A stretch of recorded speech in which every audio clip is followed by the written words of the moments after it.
తాకట్లో ఉన్న మీ బంగారాన్ని విడిపించి ఆ రోజు ఆన్లైన్ ధరకే మేము కొంటాం. Sharma gold company. నమస్కారం, నేను మీ నాగరాజ్ శర్మ.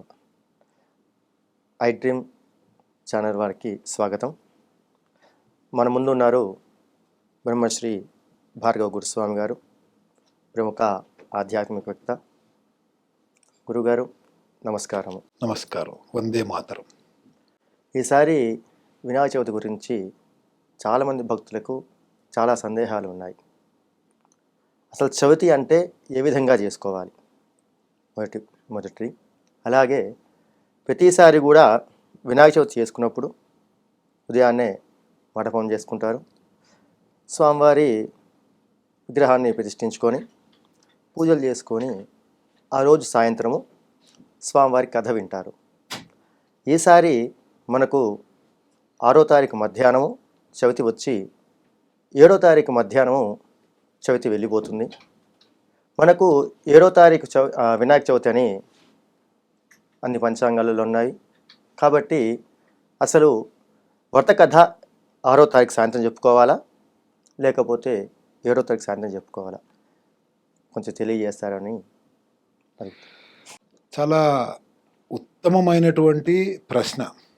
ఎందుకంటే మనకి తిథిద్వయాలు అంటే ఒకటే రోజున రెండేసి తిథులు రావటాలు, శూన్యతిథులు ఏర్పడడాలు, ఇలాంటివన్నీ కూడా వస్తూ ఉండడం మూలంగా, అలాగే పంచాంగకర్తలు కూడా ఒక్కొక్క పంచాంగంలో ఒక్కొక్క విధంగా చెప్తూ ఉండడం మూలంగా సామాన్య జనం అందరూ కూడా ప్రజానీకం అందరూ కూడా చాలా కన్ఫ్యూజన్స్లో ఉండి ఏ రోజు ఏం చేసుకోవాలి అనేటువంటి దాంట్లో ఉన్నారు.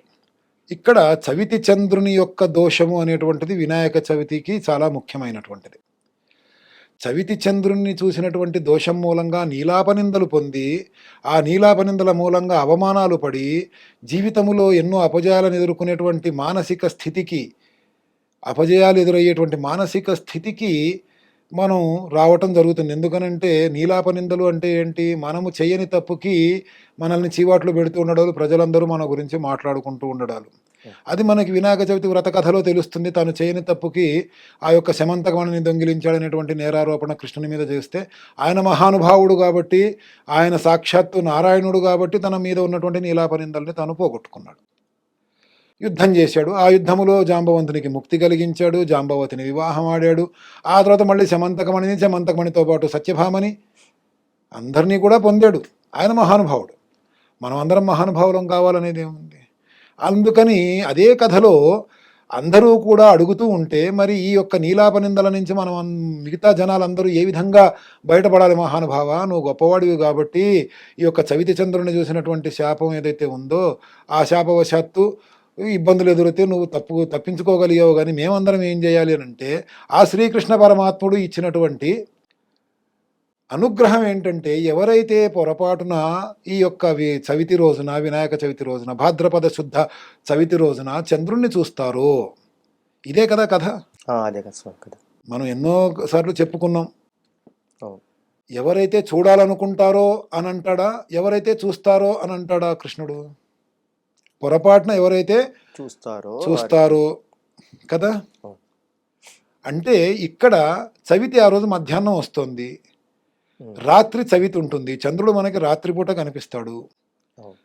ఆ తర్వాత రోజున మళ్ళీ చవితి మధ్యాహ్నం వరకు ఉంటుంది. మన హైందవ ధర్మము ప్రకారముగా ఏ పుణ్యతిథి అయినా, ఏ యొక్క పుణ్యకార్యమైనా, ఏ యొక్క పండుగలు ఏవైనా సరే, సూర్యోదయానికి సమయానికి ఏ తిథి ఉంటే దాన్ని మాత్రమే మనము స్వీకరించాలి. పితృకార్యాలకి తప్ప, పితృకార్యాలకి అపరాహ్నములో ఉండేటువంటి తిథిని స్వీకరించాలి అనేటువంటిది మన శాస్త్రం. అలాగే ఇక్కడ కృష్ణ పరమాత్ముడు కూడా ఎవరైతే పొరపాటున చవితి చంద్రుణ్ణి చూడడం జరుగుతుందో వాళ్ళు ఈ యొక్క కథ మొత్తము చెప్పుకొని, వినాయకునికి యథావిధిగా పూజ సలుపుకొని, ఈ యొక్క కథ చెప్పుకొని అక్షంతల్ని తల మీద వేసుకుంటే ఆ చవితి చంద్రుణ్ణి చూసినటువంటి శాపము విముక్తి కలుగుతుంది, ఆ శాపవశాత్తు వచ్చేటువంటి ఇబ్బందులు తొలగిపోతాయి అనేటువంటి విషయాన్ని ఆ వ్రత కథలో శ్రీకృష్ణ పరమాత్ముడు తెలియజేశాడు. కానీ మనము ఆర్య వ్యవహారంబుల దృష్టంబు గ్రాహ్యంబు, పెద్దవాళ్ళు ఏదైతే వ్యవహరిస్తూ ఉన్నారో వాళ్ళు చెప్పారో దాన్ని మనము గ్రహించాలి, దాన్ని మనము ఆచరించాలి.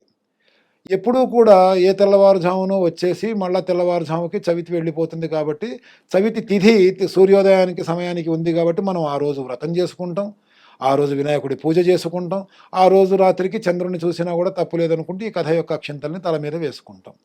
ఈసారి కొంచెం భిన్నంగా వచ్చింది. ఇలా భిన్నంగా రావటం ఇదే మొదటిసారి కాదు, ఇదివరకు కూడా ఎన్నోసార్లు చాలా పండుగలు తిథిద్వయాలలో రావటం జరిగింది. అయితే ఇప్పుడు కూడా మనము చవితి చంద్రుణ్ణి చూసినటువంటి శాప ప్రభావం ఏదైతే ఉందో దాని నుంచి మనం విముక్తి పొందడము కోసము, దాని ప్రభావం మన మీద ఉండకుండా ఉండడము కోసము మనకి మిగులు అంటే ఏ రోజైతే సూర్యోదయం సమయంలో చవితి ఉందో అంటే మనకి 8వ తారీఖు అవుతుందా అది 7వ తారీఖు మిగిలవుతుంది. 6వ తారీఖు మధ్యాహ్నానికి చవితి వస్తుంది. 7వ తారీఖు మధ్యాహ్నానికి చవితి వెళ్తుంది. 7వ తారీఖు ఉదయం మనము వినాయకుడికి పూజ, ఆయనకి పట్టాభిషేకం చేశారు కాబట్టి గణాధిపత్యం ఇచ్చారు కాబట్టి దానికి సంబంధించి కుమారస్వామి మీద కూడా ఆయన తన తమ్ముడైనటువంటి కుమారస్వామి మీద కూడా అన్ని తీర్థయాత్రలు చేసి వచ్చినటువంటి దానిలో ఆయన నెగ్గాడు, పట్టాభిషేకం జరిగింది. కాబట్టి మనము 7వ తారీఖు నాడు చవితి పండుగ చేసుకుంటూ ఉండాలి. 6వ తారీఖు రోజు రాత్రి మనం ఏదైతే చంద్రుణ్ణి చూసినటువంటి దోషం ఉంటుందో అది 7వ తారీఖు నాడు అక్షంతలని ధారణ చేయటము ద్వారా ఆ దోషం పోతుంది. అందుకనే పెద్దవాళ్ళైనటువంటి పంచాంగకర్తలు అందరూ కూడా 7వ తారీఖున వినాయక చవితిని రాశారు కానీ 6వ తారీఖున కాదు. చాలా సంతోషము. ఐడ్రీమ్ ఛానల్ ద్వారా భక్తులందరికీ కూడా చాలా చక్కగా తెలియజేశారు. జై హింద్. జై హింద్. వందే మాతరం.